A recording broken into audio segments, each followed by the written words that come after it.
Here's a fun one. I got a Troy built snowblower here. It's brand new. It doesn't look like it's ever been used, not even once. He bought it last year, fired it up for a snowstorm this year, doesn't run. Normally what happens with these is the carburetor gets plugged up. First thing I'm going to do, got some bolts right here. This is a drain, and this one takes off the bowl. I'm going to take this drain off. I'm probably going to take off the carburetor. What I usually do though is I got to get access to the carburetor somehow, which is probably behind this crazy panel. And I got to hit it with starting fluid, crank it over, see if it fires. I can just about bet it's got spark. I don't even want to check it. This thing's stupid. It's brand new. There's still nubs on the tires. Almost every small engine like this has the same carburetor. They're just put together a little different. And it's got a little bit of brown swirlies in here, but no real chunks. Plan B, remove covers. Try not to wreck anything. I'm just gonna wing it, because I don't know what I'm doing. But you know, the mechanics in the world, you know, you really don't know what you're doing until it's done. That's just the way this stuff goes. You just gotta try real hard not to wreck anything. Get a feel for stuff.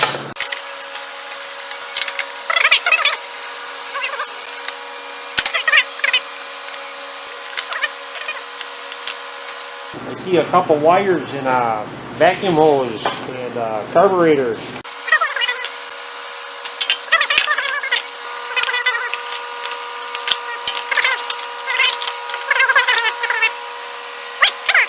Yeah, there's no filter on these either. It's just like an outboard motor. They never have filters because you're in the snow, so there's no dust, so they don't think they need one.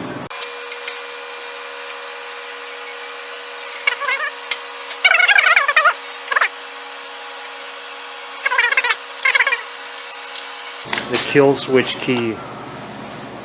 Plug that back in so stuff can happen. Run, choke goes that way, run, what's this other lever for, fast, that should be it. I don't have any starting fluid, but I do have some brake cleaner. I'll throw that in there, just a little shot. Just to see if this thing wants to run. It runs.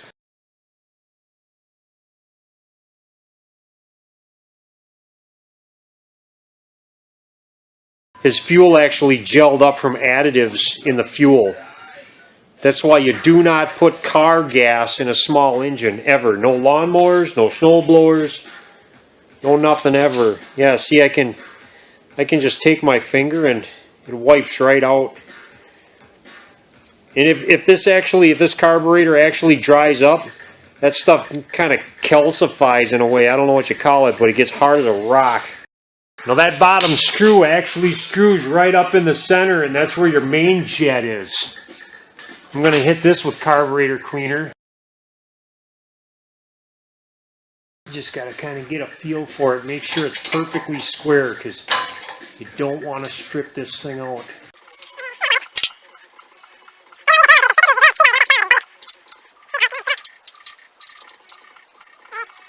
Yeah, you don't want to lose this right here.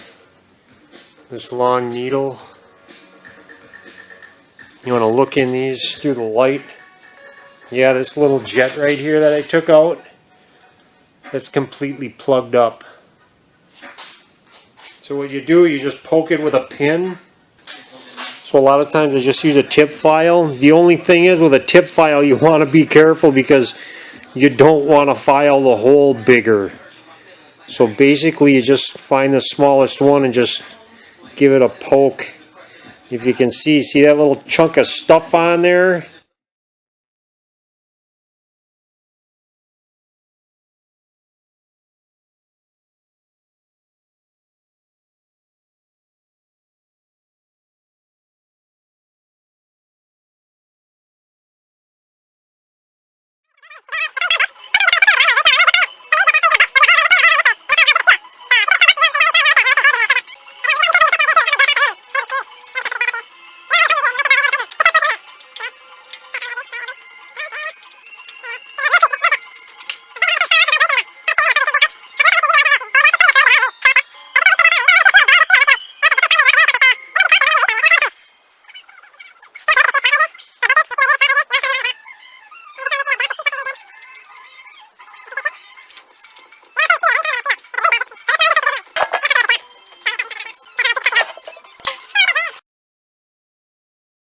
I'm looking at this cap too. It says max 10% ethanol.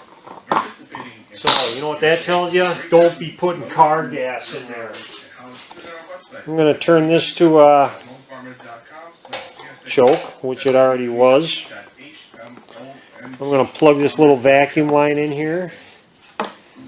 Just a little bit. I'll be taking it back out again, I'm sure. Just so I can prime the thing. Oh. Yeah, I put this hose back on this one here so I can prime it. And fast. Keys in, on. It should run. It should run on the first pull because it's brand new.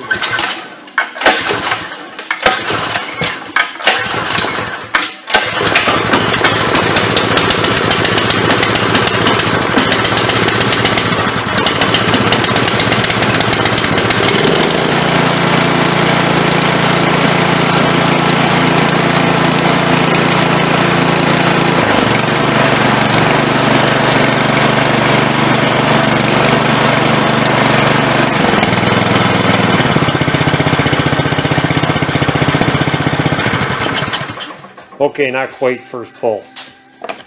Probably because it's brand new. That's my story. I'm sticking with it. Okay, I can slap this thing back together. I'm going to call it fixed.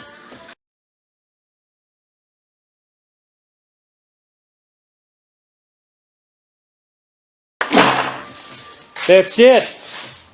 Voila. Gee, big work.